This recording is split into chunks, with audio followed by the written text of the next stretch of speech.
Sudarlun, ketika umat Islam di seluruh dunia bersiap untuk bulan suci Ramadan, ribuan warga Irak pada hari Kamis 23 April 2020 memadati pasar dan jalan di kota Baghdad.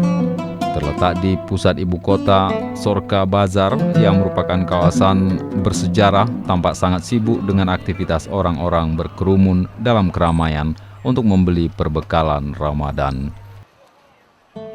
Jalan macet dengan lalu lintas dan orang-orang tidak menerapkan jarak sosial dalam upaya mencegah penyebaran COVID-19. Hanya beberapa pembeli serta pedagang pasar yang mengenakan masker dan sarung tangan di bawah panduan belanja Ramadan yang dikeluarkan oleh Kementerian Kesehatan Irak. Terkenal dengan penginapan dan pemandian bersejarahnya, Sorka Bazar berasal dari periode Abbasiyah yang sebagian besar kini dipenuhi toko rempah-rempah, jamu, tukang tembaga, makanan, dan toko kacang.